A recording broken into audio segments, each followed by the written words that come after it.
নারী তুমি তেলাপোকা দেখে ভয় পাও, অথচ মা হতে গিয়ে দুনিয়ার সবচেয়ে বেশি কষ্টই তুমি চুপচাপ করে সহ্য করে নাও। প্রেসারের ঔষধ খেতে তোমার মনে থাকে না, অথচ সন্তানের অসুখ হলে ঠিক সময় মতো পূর্তি বেলায় ঔষধ খাইয়ে দাও। তোমার সন্তান যেই কলিজার টুকরা, তোমার সেই কলিজার টুকরা সন্তান তোমাকে বৃদ্ধাশ্রমে রেখে আসে। সব কিছু তুমি বিসর্জন দিয়ে দাও শুধুমাত্র তোমার সন্তানের কারণে। নিজের জন্য যদিও কখনো দোয়া করা হয় না, কিন্তু সন্তানের জন্য ভুলেও দোয়া বাদ দেওয়া হয় না। এটা কেমন প্রতিভা তোমার!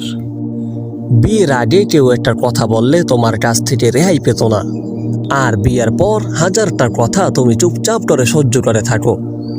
এটা তোমার কেমন প্রতিভা!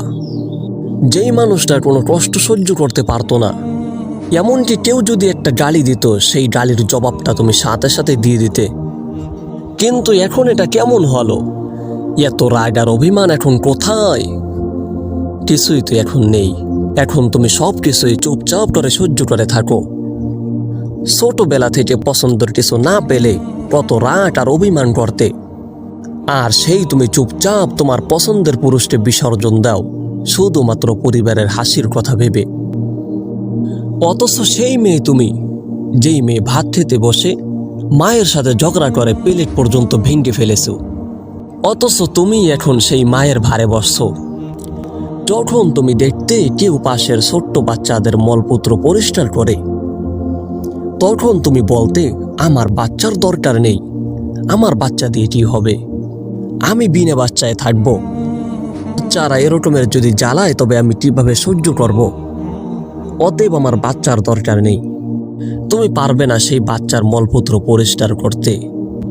আর তুমি এখন সেই মাই হয়ে গেছো যে সন্তানের প্রস্রাবের জায়গায় নিজে শুয়ে পড়ে।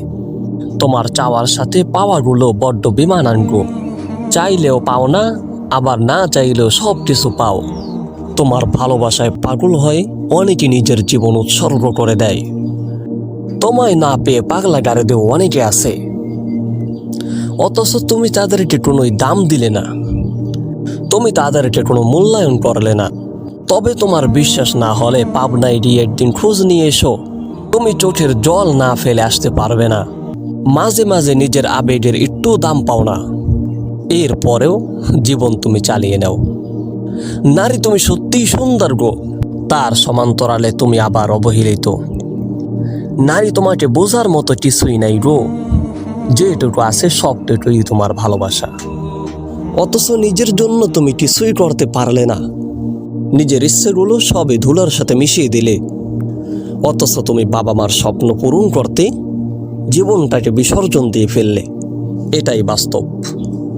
তবে তুমি হও ফাতেমার মতো, পরকালে পাবে সুখ। জীবনটা তোমার বদলে যাবে, পরকালে জান্নাত পাবে। আমাদের নতুন নতুন ভিডিও পেতে লাইক কমেন্ট শেয়ার করে পাশে থাকবেন।